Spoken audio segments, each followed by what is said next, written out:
that while I'm Right. filming here. Right. You know, I'll get in a whole lot of trouble. All right, John? Yeah, a whole lot of trouble going on. Isn't that an Elvis song? Jerry Lee Lewis. A whole lot of See, shaking. I A whole know, lot of yeah, I shaking. know. That guy was a madman, right? Yeah. Back then in the 50s, he had his hair going all over the place, Yeah. and then he'd bang on that piano, and then he'd put his foot up on the keyboard. He'd bang with his feet. That guy was. Yeah, I saw him in person once at like one of those oldies revival things. Yeah, Oh, he was crazy man on that piano. I think he married. And he- Did he marry his cousin or his sister? I don't know, but he was no spring chicken. All right, so He was no spring we'll chicken. do a countdown, John? Yeah, we're 42 seconds in. Okay. 5, 4, 3, 2, 1. Hey gang, welcome back to another episode of the Jersey Alchemist, where we alchemize. What do we alchemize, Phil? Dark to light. Dark to light. Fear to love. Fear to love, lead to gold. And I like saying shit to diamonds. I am your host, Dr. John Gerard Gallucci. And I'm Philip D'Angelo, And Phil is backed up today by Major Bones. reporting for duty, Major Bones. I'm a little nervous with him behind my back like that. I mean, I'm a little concerned. But this is our second episode. The other day he was back there too, so now he's back there still. But I'm a little concerned. But we had to put the wheel. We have the wheel of The Wheel of Fate and Destiny. fate and destiny. And it was Bones' idea. We said that on a previous episode. So, on behalf of Major Bones, who was supposed to be the cousin of Milkman Celebrity Chef Bones, the original Bones, but it's really the same guy, just in a different costume, right? He thinks we don't know that, but we know that. The DNA tests are coming back soon. Right, and I still got to check him for the hemorrhoid because the previous Bones had a big hemorrhoid. He was so nasty. He was so painful to be around. But anyway, on behalf of his original request, shall we do the wheel today? Well, let's do the wheel of fate and destiny. I'm ready for we'll this. see what comes up. Now, with Memorial Day coming right around the corner, right? Everybody's Oh gonna, my God, it that's is. right. Another couple weeks. Wow. Everybody's running for the Jersey Shore, and the Yeah. sound. Well, you Jersey people are going to know the sound you hear is the sound we grew up with.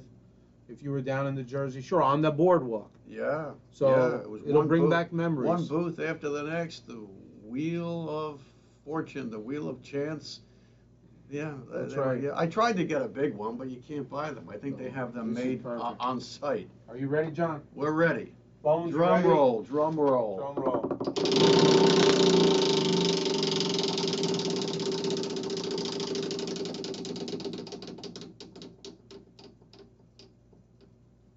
Oh, what a topic. Wow, alcohol.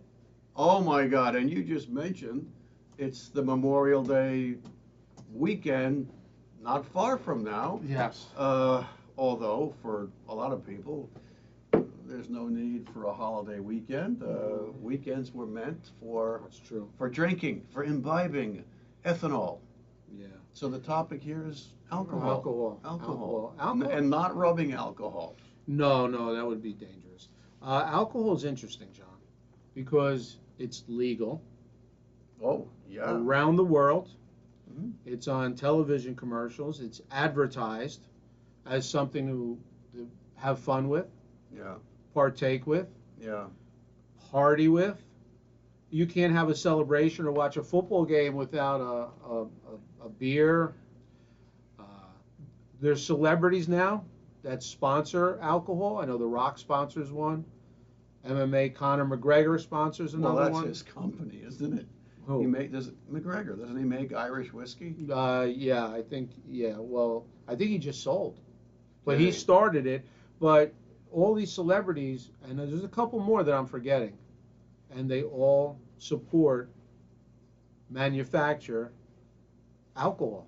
Yeah, who's the other guy that has his own vodka company? I don't know. Put that down in the comments, Yeah. people. I don't know. Yeah, there's a celeb that An has his actor? own. Yeah, I know. I know from the Jersey Shore TV show yeah. that Mike the Situation had a vodka that he was sponsoring. Really? Yeah. I think it was supposed to be like a healthy choice vodka. If that's such a thing. Yeah, I mean, Is that's that a like the salad with formaldehyde on it? yes, the salad Healthy with choice. healthy choice. Yeah, Wow. but so there's a big push for alcohol in our society. Speaking of formaldehyde, for those of you who don't know, formaldehyde is a compound when it's mixed in a 40% solution with water.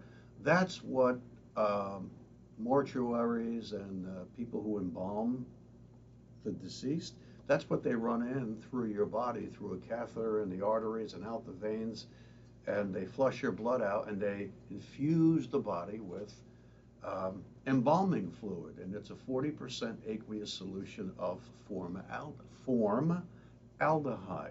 Now, why am I raising that topic when we're talking about when the wheel of fate and destiny gave us alcohol? Well, if you drink the wrong kind of alcohol, so there's isopropyl alcohol that you have them in those little alcohol swabs. If you're gonna, the nurses will do that before they stick an IV into you or something like that. It's kind of a skin antiseptic. It's not perfect. It fails to kill lots of microbes, but that's what's used and it's cheap, and that's isopropyl alcohol. Then there's methanol. Right, and going back to the chemistry, I do believe that methanol has one central carbon with hydroxyl groups on it, and yeah, I think it's one, but if I'm wrong, it's been 40 years. Anyway, if you drink methanol, God forbid, it gets metabolized to aldehyde and aldehyde. And that aldehyde, because you have a lot of water in your system, will further convert it and liberate it to something akin to formaldehyde.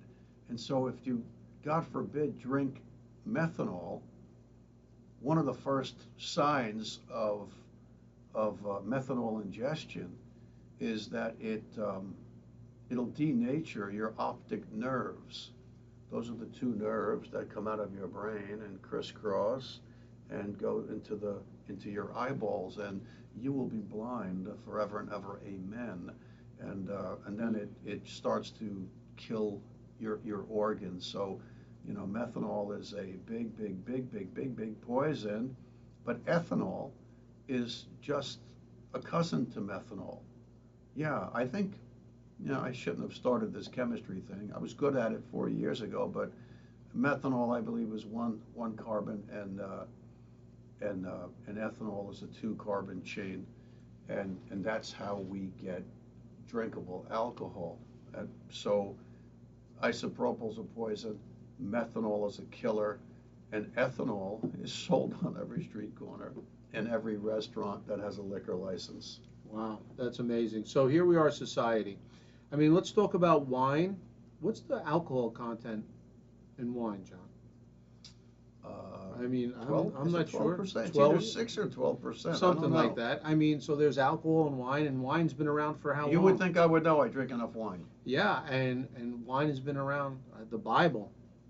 Yeah. Water into wine. I mean, so wine and alcohol have been around a long time. There's a quote from the Bible. I couldn't give you the chapter and verse, but it says, "Give a man with a heavy heart wine.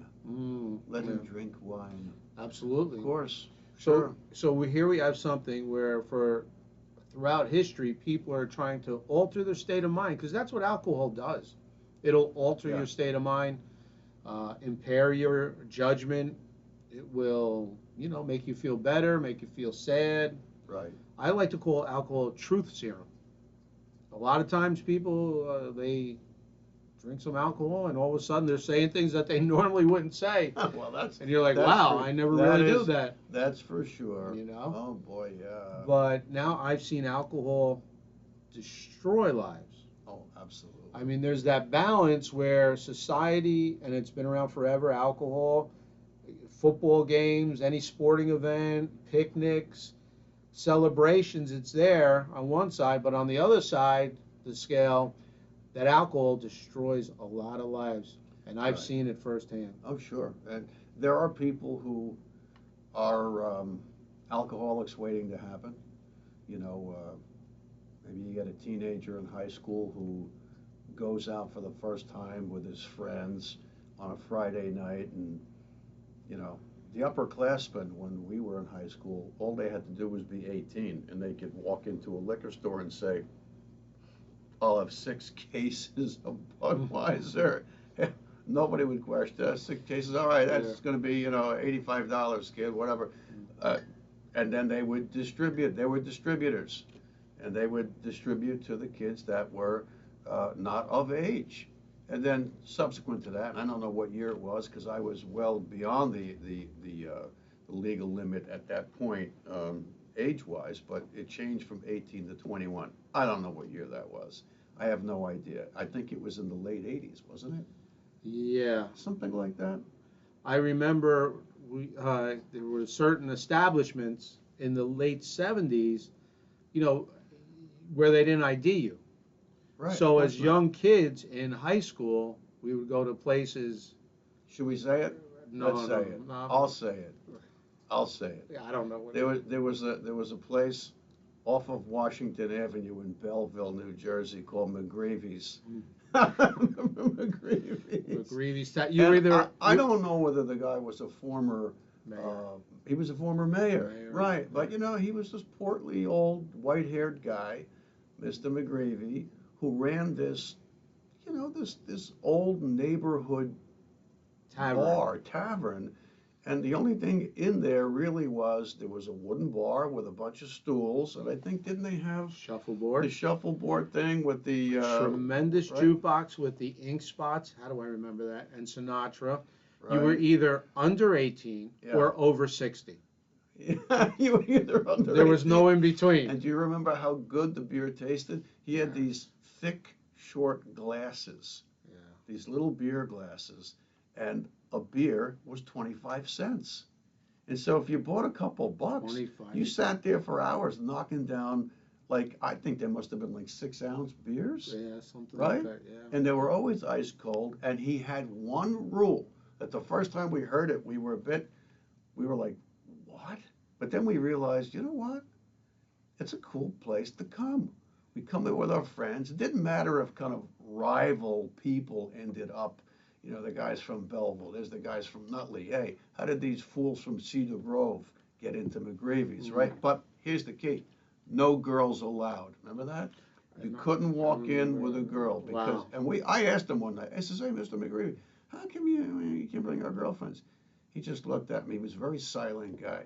He looked at me. His belly was rubbing on his side of the bar, and he gave me a little like this, and he goes, "There hasn't been a fight in here in years." He goes, "If I let the girls in, he goes, you guys will be fighting each other in a second." Oh, And I was like, "Yeah, interesting. sure. I guess it's true." Yeah. 25-cent beers. Wow. Yeah, it was. Want to go? I bet you it's still there.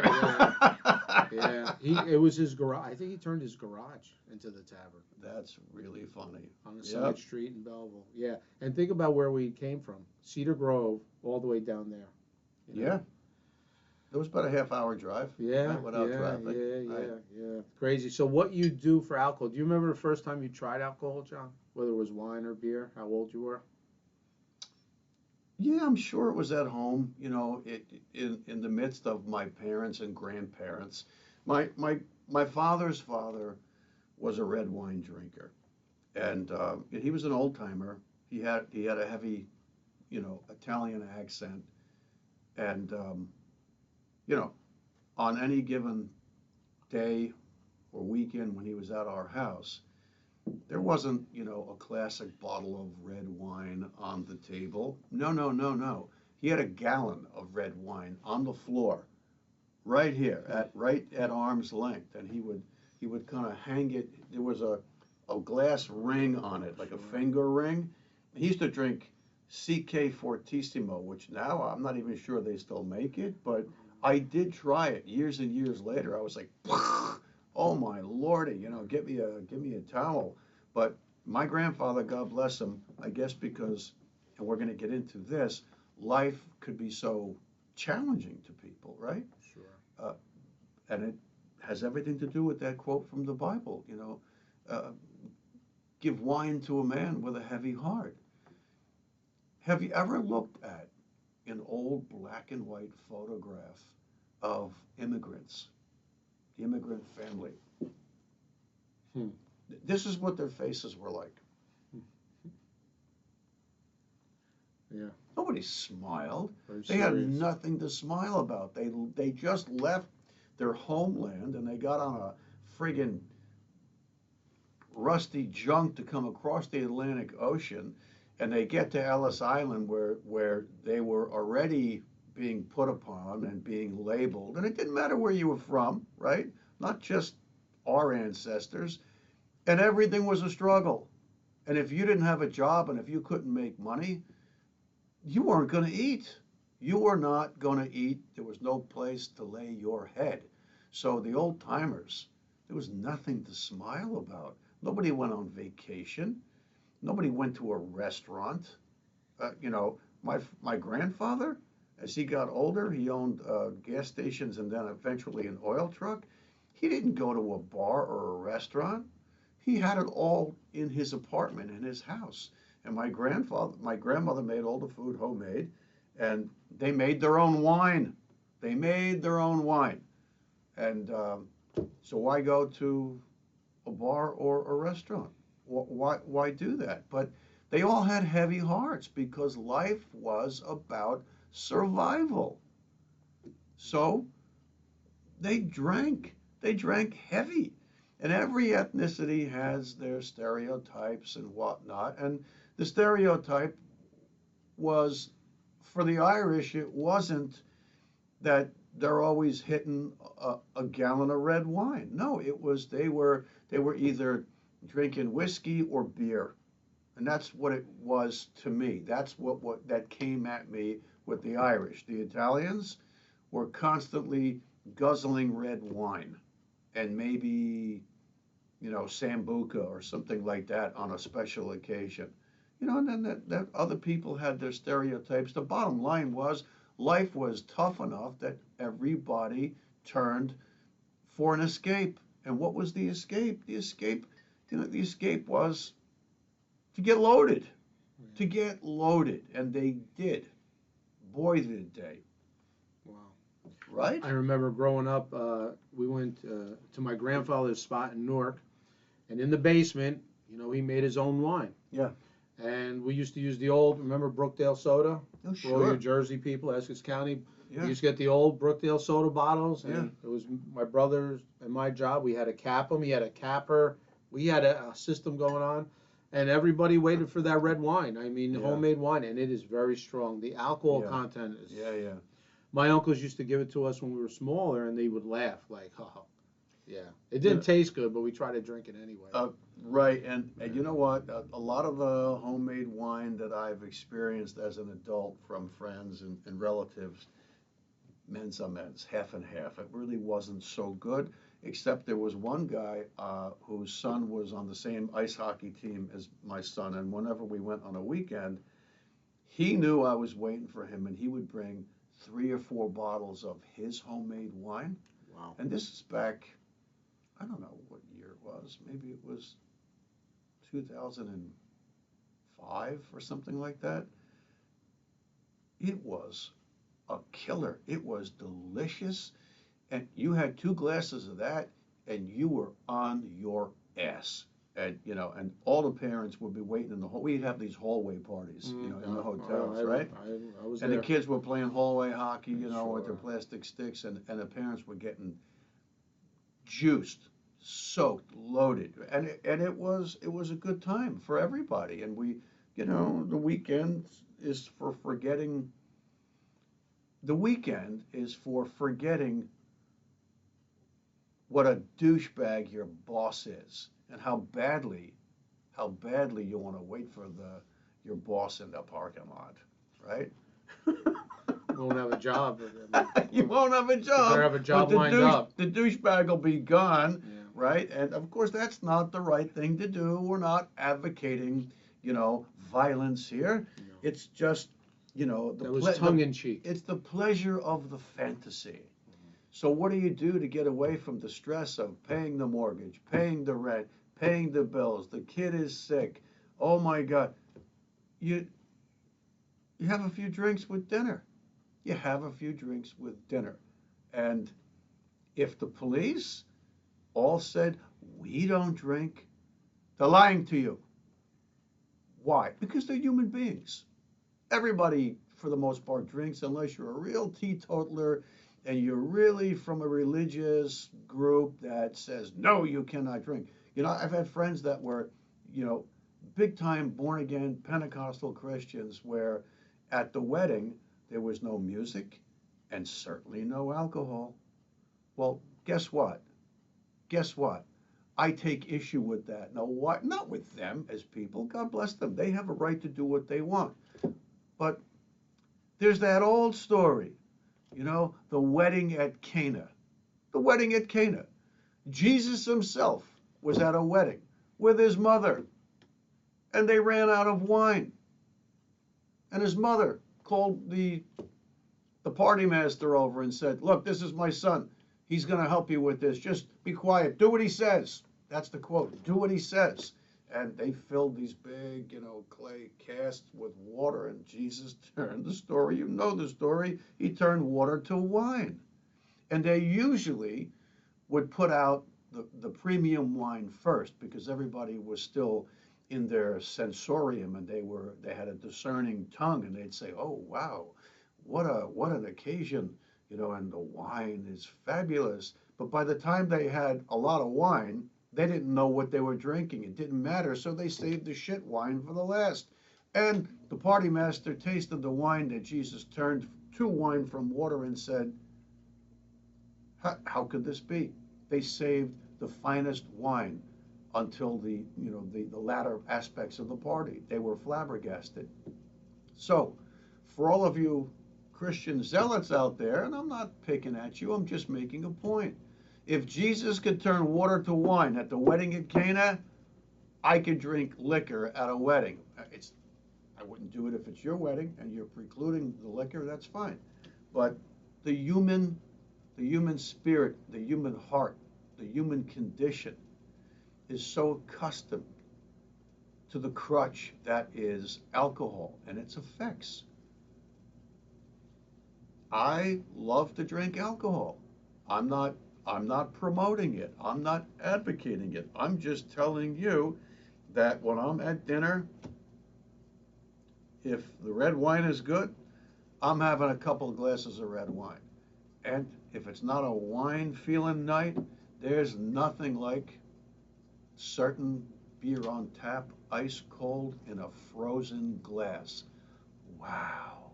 But then, because I'm in my 60s, I got to deal with the consequences. What are the consequences? Beer bloats me up. Beer bloats me up. And of course, any alcohol serves as a diuretic, and it'll dehydrate you. John, what about the dark side of alcohol? Yeah. We've talked about the celebration of alcohol. It's right. But what about the dark side? Alcohol ruins lives. Alcohol, Not everybody's. Yeah, right. But it does. There are people that just can't function. They become addicted to that alcohol. And they lose jobs, they lose marriages, they lose friends, and it's unhealthy. Right. And if they don't seek help, they're in a lot of trouble. Why is that addiction of alcohol so strong? Is it a mental addiction that they need to feel a certain way? No, I think it's all of the above. And I think what we were alluding to at the beginning of the episode here is that, you know, I had friends in high school that were of a genetic lineage that they were predisposed to alcoholism before their first drink. And one of our friends told me years later, he says, that first night that I went drinking with a bunch of friends from school, they were like out in the woods, you know, drinking, whatever. And he said, he goes, I felt it. He goes, I felt it. He goes, and I couldn't stop. After my first time, I couldn't stop. I knew I was already hooked. I was an alcoholic. I know somebody else, an alcoholic, who is older than us, from our town, and is extremely successful businessman, and he still struggles to this day. He goes to AA meetings. Yeah. Then he literally falls off the wagon. I believe he lost his marriage, lost his family. His kids were grown anyway, but he cannot. It's a battle and a demon he fights to this day. Right. And there are shades of gray because I I had an uncle who, admitted to me. It's not like a shameful thing, but we talked about it one night, and he goes, I am a controlled alcoholic. He goes, I never drink during working hours. He goes, I never drink in the morning. He goes, but after work, and after dinner, they would go and It's sit. on. They would go and sit at a local tavern gin mill, not unlike McGreevy's in Belleville, and and they weren't like knocking back the drinks and hooping it up and getting roushes. It wasn't like that at all. They were kind of like quietly inebriated, and and he was a functional, controlled alcoholic. But then there are other people that I know in my life that immediately, as soon as they drink, they get violent, they get loud, they get mouthy, and if you're a young man, and that's how it goes for you, and you're at a sporting event, or you're in a bar, especially if there are girls in a bar. This is not the fault of the women. It's just, the old dictum at McGreevy's worked for a reason. Testosterone and egos start to clash, and if you're at how many times have we seen on the news, you go to an Eagles game or a Jets game, Jets and Giants, and they're throwing snowballs at each other, then a fight breaks out, and who gets pushed over the rail, and somebody's in jail, somebody, God forbid, has a head injury. It's tough, and the last thing you need to do, whether you're a controlled alcoholic or whether you're out of control, is to get behind the wheel of a car or, God forbid, on a motorcycle like we talked about the other day. I was at a Yankee game one time, and a security guard, a big security guard, he had a guy, he was holding him by the collar. The guy was limp. He was so bombed, he was so drunk, and the security guard was yelling, does anybody know this guy? Oh, I mean, could you imagine? Yeah, and nobody wanted to fess up and to nobody that. fessed up. I mean, and then, I don't know, I mean, he was like in his 40s, the guy. I mean, Yeah. he wasn't a young man, but... Right, and I'm not sure what year they passed that law, that if somebody is inebriated and they leave an establishment, a bar or a restaurant, and they get into trouble, like they killed somebody or injure somebody with a motor vehicle or not, the bartender and the restaurant, the bar, they're held liable for that. Responsible, absolutely. I managed a bar restaurant for a short time in one of my many lives, and the bartenders would come up to me and say, hey, Phil, I mean, we're cutting this guy off. Yeah. And you'd go up to the guy and say, listen, we're cutting you off. Oh, what are you talking about? You've been here for 4.5 hours. You must have had, couldn't tell you how many drinks. How are you getting home? And it was a big deal. How are you getting home? All right, we'll call a cab, leave your car here, blah, blah, blah. It's a big deal. Right, and I'm going to tell a story, of course, no establishments named and no names named, but I guess because of my career, I wasn't somebody that was looking to, after a long, long day at work, and maybe it's 7 o'clock at night, 8 o'clock, and a lot of times I didn't get home until midnight or the next day, but the point is, when I did, I still wanted to eat dinner, and so I would end up in a restaurant. And I still, to this day, I'm in a restaurant at least 3 nights a week, at least. And we would notice the same guy every time we were in a restaurant. And it didn't matter where we were, he was there all the time. It's like we must have just been on that same circuit. And he would sit there all by himself, and he would polish off an entire bottle of wine. But then we started to realize that he was going from establishment to establishment. So by the time he got himself home and probably passed out, he was at several establishments, Wow. bar hopping and restaurant hopping, so that restaurant one thought, well, okay, he had 3 glasses of wine, or he had a whole bottle of wine. We got to watch out here. But you know, one night he was staggering through the restaurant, and he was like, you know, he was like a cartoon character. He was like a joke, staggering through the parking lot, couldn't get, you know, his car door opened, and I'm thinking, this guy is getting behind the wheel of his car. He's going to kill somebody. He's going to kill, like, this is impossible. We saw this over and over again. It got so bad, and we loved the restaurant we happened to be in. I called the owner over, who I was a friend with. I says, listen, I said, your customer is going to take you down unintentionally. He's going to go out there, God forbid, and kill somebody, and then they're going to say, where were you? And he's going to say, we were at such and such's place. This whole place is going down. So not at my behest. Then they kind of had him under their own house surveillance. And we realized that we didn't see him for 6 months. And so we asked the owner, says, hey, where's so-and-so? And we didn't know, God forbid, was he dead? Was he alive? Was he strung out somewhere? Was he in a crisis center? I don't know. The owner said, no, we had to flag him. We won't let him in here anymore because he was putting us at tremendous risk.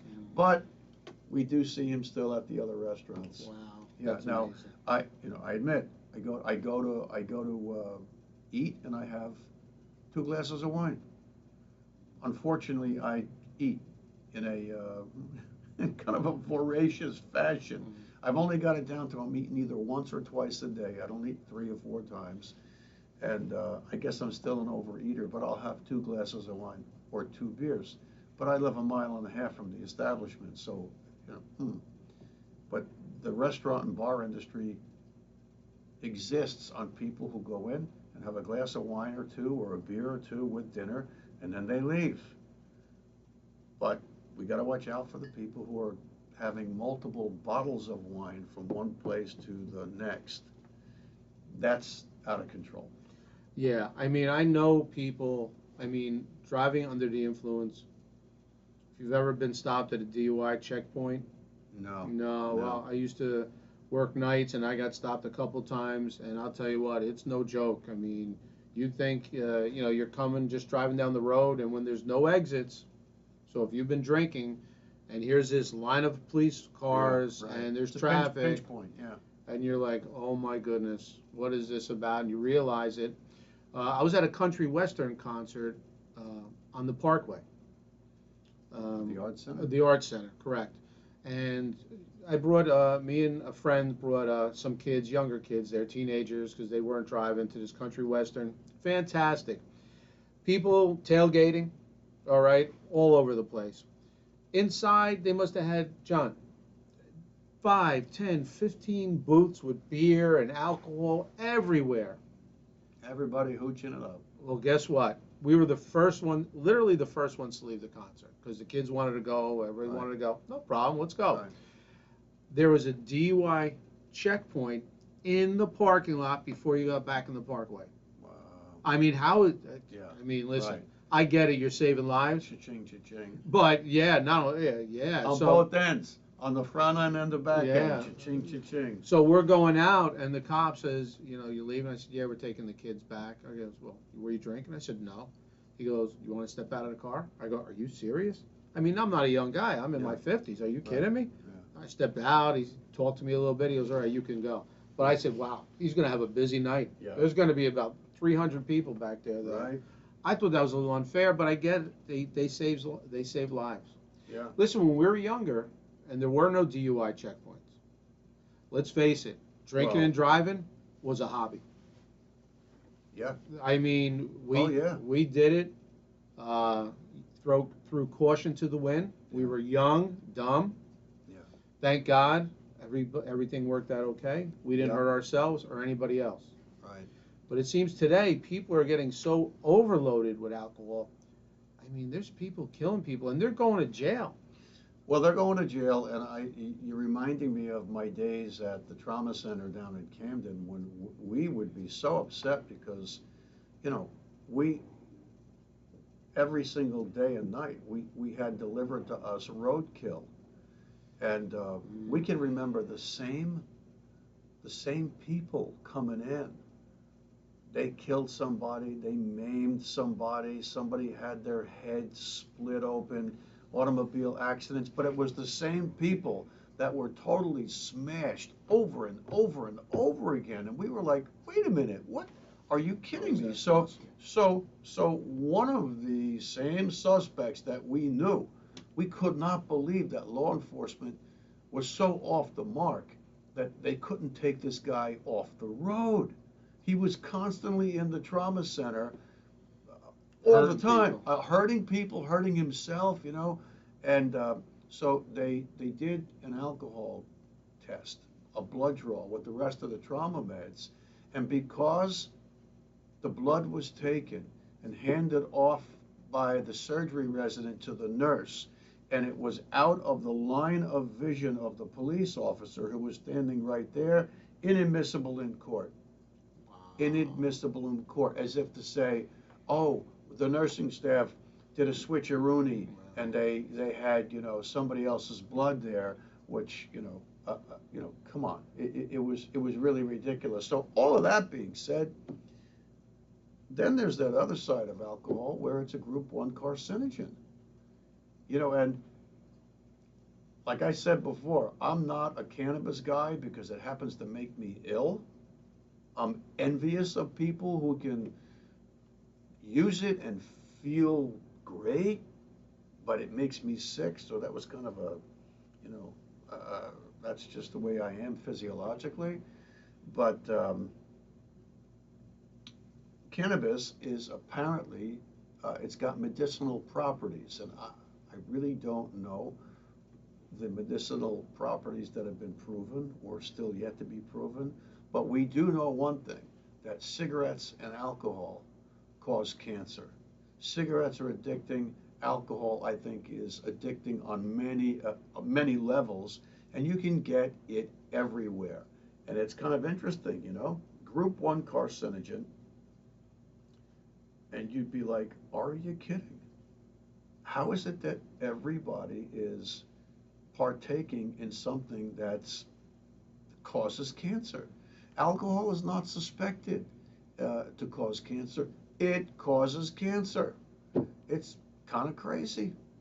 It's nutty. It's like, wow. But everybody that has a glass of wine or a beer or two after dinner, or certainly on the weekends when there's a backyard party or a party in the park, you know, with picnic tables and barbecues going, everybody's drinking beer, you know, and wine and vodka drinks, and it causes cancer. You put the two together, smoking and alcohol, head and neck cancer, classic, right out of a textbook. John, let's not forget alcohol poisoning. How about these young kids that go to college and with these fraternities, or whether it's just a party, and these kids, they go unconscious. They've drank so much alcohol that they just never wake up. Yeah, no, that's a problem. That could happen in one shot. Yeah, you know, kids in college are their own worst enemy. I mean, if you can get kids that get into a college and go to a college, and their parents have great expectations for them, and somewhere along the line they want to play jackass, and they eat Tide Pods, and it was making kids viciously ill. I think maybe a few kids died from eating detergent pods. It's right. That if that's the case, look, you know what? When I was in college, you know how I paid most of my college tuition? I delivered liquor from the liquor store to the college. I mean, I did. That's what I did. That was my job. It's crazy, but and you know, it was for forget about the weekends, but almost every single night of the week, it was quarter keg here, couple of half kegs there, half keg of this type, half keg of that, quarter keg of this, cases and cases, case of vodka, orange juice, bring us 6 bags of ice. I mean, college kids were just viciously consuming alcohol. And we wonder, forget about the rest of the poison that's in what we eat and drink. Just the group 1 carcinogen that is ethanol alone, it's a lot of downside. it's just no real wonder why now cancer, I think, is 1 in 2 people. When I was in medical school, I think it was 1 in 4. Now it's 1 in 2. Really? What are we doing to ourselves, people? And how do we alchemize an episode where we're talking about the aspects, the psychosocial, physiologic, pathologic aspects of alcohol? How do you alchemize that? And I think just being challenged right now to alchemize the issue of alcohol, I think it's got to go back to people are looking for an escape from their heavy-hearted world. If life were such a wonderful, delicious bowl of cherries, maybe people wouldn't be so tempted to drink the way they do. And what does this go back to? It goes back to the previous episode about intentionally created chaos. We live in a dark, fear-driven existence, people. And it causes a heaviness. It causes a heavy energy. It causes stress and anxiety and sadness and depression. And what's a quick fix? Having a drink or 2. And I don't think that alcohol will ever go away in the human condition. I don't think it will. But I think that when people really start to wake up and we start to change the way the world is run, and we get on board with that river of God's love and light, the heaviness and the darkness will abate a lot. We're going to change the world drastically. And when we do, I think the dastardly nature of alcohol and alcoholism will also abate with the heaviness and the darkness that humanity is right now caked in. And that's what I think will happen. I don't think that alcohol will ever really completely go away.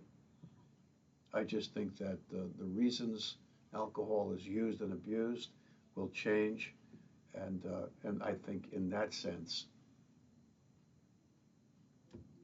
I think that we'll move to a brighter place. What do you think? I think that we should all, again, John, there's our word, awareness. Our bodies are gifts from God. Right. Understand and know what you're putting in your body. We've had food discussions. Now here's an alcohol discussion. Understand what you're doing to yourself, your body. It's also a depressant. If you have, some kind of, it is. mental letdown. I mean, it could be because of alcohol consumption.